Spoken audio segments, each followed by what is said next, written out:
Тамака, у тебя же дела. Иди. Ня. Сначала сделаю 30 моти для кимота. Достар, біз бүгін Тамако дүкені секілді өзге де жапон сериалдарында көрсетілетін мочи десертін дайындаймыз. Күріш ұнтағынан жасалатын бұл тәттіні даярлауға 5-ақ минут жеткілікті.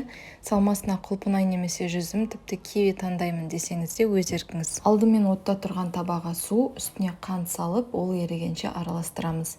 Кейін күріш ұнын қосып, әбден қойылғанын күтеміз. Менің шырша ойыншықтар іспетті қызылды жасылды десерт жасағым келгендіктен қамыры жасыл болу үшін матча шайын қостым. Ортасына құлпынай саламын. Оның тек өзін ғана емес, қаласаңыз крем қосып орауға да болады.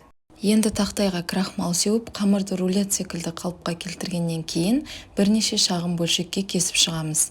Одан соң әрқайсысын илеп, ортасына қалаған жидегімізді салып, алақанымызбен дөңгелетеміз. Орта ғасырдан бері сұраныстан түспей келе жатқан жапондардың жаңа жылдық ұлттық тәттісінің түпнұсқасы арнайы кілегейлі қамырдан жасалады. Біздің аймақта табылуы қиынға соғатын мұндай күріш ұнын негізге алып пісірген жағдайда мочи бұдан да бетер нәзік, созылмалы, өте дәмді болады.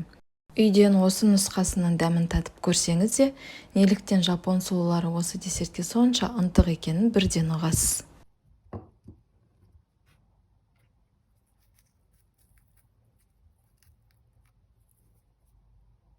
Достар, бұл каналда кинокартиналар мен әдеби шығармалардан алынған рецептілер салынатындықтан, олар өте тез және оңай жасалады, сондықтан тіркелу батырмасын басуға ұмытпаңыздар.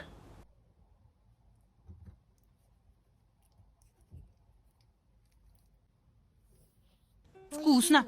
Свеженькие. Цветочные, Тамако. Держи один. Спасибо.